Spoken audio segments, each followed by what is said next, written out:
Welcome back to my channel. A question that I get all the time: how I went from my first client and coming up with an idea for a business into creating a full-time business with 30 clients, a team of 12, and a business that revenues over $1 million a year. And the answer to that is, from your first experience, what you gain is confidence. And that's, people always want to know how you gain confidence. And the answer to that is when you do something. Let's say you tell yourself you're going to exercise for 15 minutes and you actually go and exercise 15 minutes, you now gain confidence in yourself that when you tell yourself something that you can actually pull through. And when in business, the reason why it's so important to get your first client, even if you're not getting paid yet, is because you're building now confidence in yourself that you can deliver the service or the product that you promised to deliver. So once I had my first client and I was able to show other clients or potential clients, companies, what I do, the confidence was there and it went a lot easier.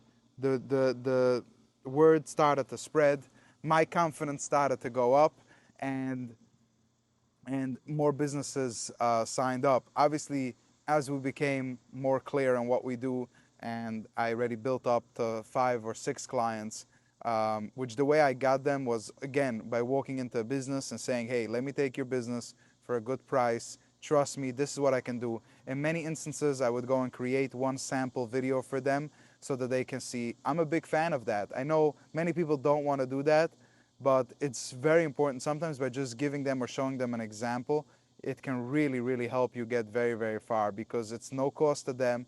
You're providing them content, you're giving them the gift. Now they feel like they want to give back to you, so they want to trust you. So sometimes by giving your product for free or your service for free can actually really, really help you in gaining trust by other people.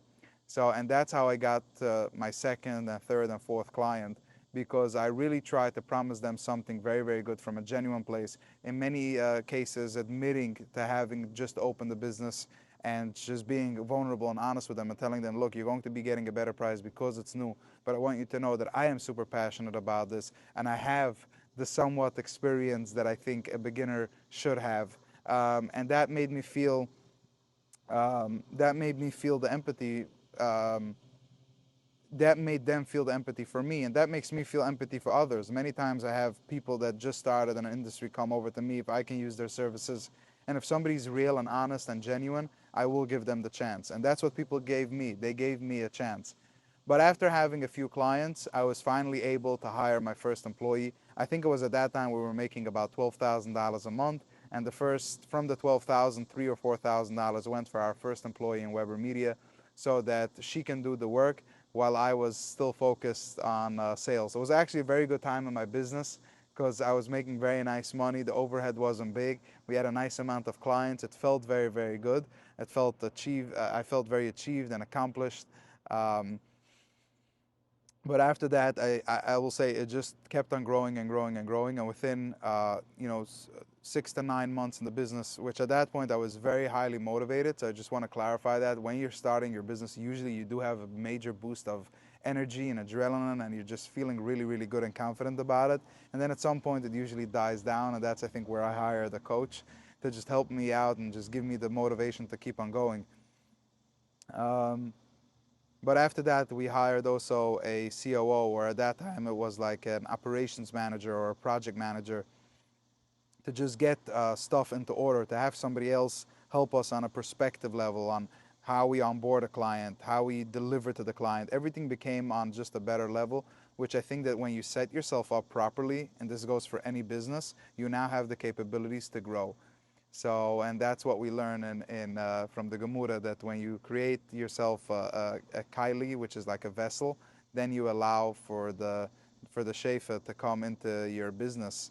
Um, and that was super important. For me, creating a structure is what allowed me to grow from then 2, 3, 5 clients up to 30 clients and a successful team of 12. Thank you so much for being here. See you in the next one. I do want to clarify that going from 1 client to 30 clients takes extreme and consistent work and what we call siyata deshmaya, which is help from God, to get to that place.